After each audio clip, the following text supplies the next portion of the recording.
Polling అనంతరం జరిగిన అల్లర్లపై SIT విచారణ కొనసాగుతుంది. ఇవాళ సాయంత్రానికి విచారణ పూర్తయ్యే అవకాశం ఉంది.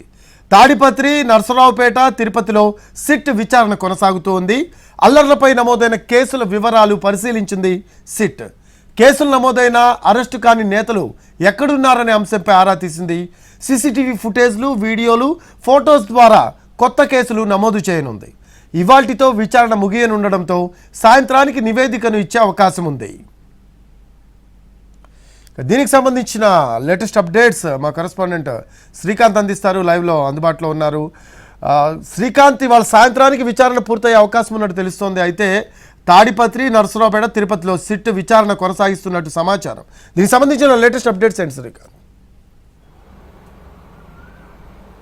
ఏపీలో పోలింగ్ అనంతరం జరిగినటువంటి అల్లర్ల మీద సిట్ విచారణ అయితే నిన్నటి నుండే ప్రారంభించింది. దీనికి సంబంధించిన విచారణ అయితే ఈ రోజు కొలిక్కి వచ్చే అవకాశాలు ఉన్నట్టుగా మనకు స్పష్టంగా తెలుస్తుంది. ఎందుకంటే ఈసీ కూడా 2 రోజుల వ్యవధి మాత్రమే విచారణకు సంబంధించి సిట్కి అవకాశం ఇచ్చిన నేపథ్యంలో నిన్నే బృందాలన్నీ కూడా తిరుపతి, నర్సరావుపేట, అదేవిధంగా తాడిపత్రి కూడా వెళ్లి విచారణ కూడా ప్రారంభించాయి. ఇప్పటికే నమోదు చేసిన ఎఫ్ఐఆర్లకు సంబంధించిన పునర్పరిశీలన చేసి కొత్తగా ఎఫ్ఐఆర్ల నమోదు ఏమన్నా చేయాల్సి ఉందా అనే అంశం మీద కూడా ప్రస్తుతం సిట్ అయితే విచారణ అయితే చేస్తుంది. నిన్నటి వరకు అయితే ఎటువంటి కొత్త ఎఫ్ఐఆర్లు నమోదు కాలేదు. ఈ రోజు కొన్ని కొత్త ఎఫ్ఐఆర్లు నమోదు చేసే అవకాశాలు ఉన్నట్టుగా అయితే మనకు స్పష్టంగా తెలుస్తుంది. అదేవిధంగా ఇప్పటికే కేసులు నమోదయ్యి అరెస్ట్ కాకుండా ఉన్నటువంటి నేతలు ఎక్కడ ఉన్నారు అనే అంశానికి సంబంధించి కూడా సిట్ బృందం అయితే ఆరా తీస్తుంది. వాళ్ళని అరెస్ట్ చేయకుండా ఎన్ని రోజులు ఎందుకు ఉన్నారు అనే అంశం మీద కూడా ఆ విచారణలో అయితే పురోగతిలో భాగంగా అయితే స్థానిక అధికారులను కూడా ప్రశ్నిస్తూ ఉంది.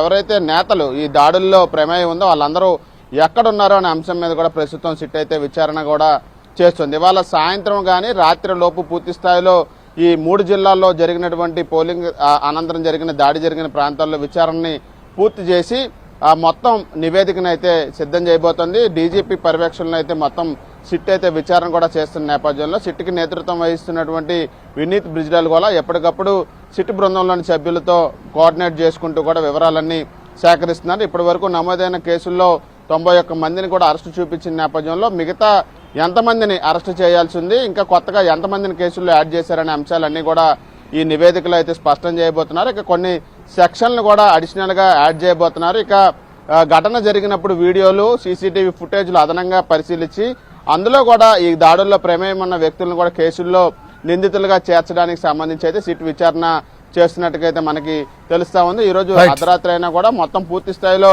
విచారణ పూర్తి చేసి ఈసీకి సంబంధించిన నివేదిక అయితే సిట్ అయితే సిద్ధం చేయబోతుంది. Thanks for updates Srikanth.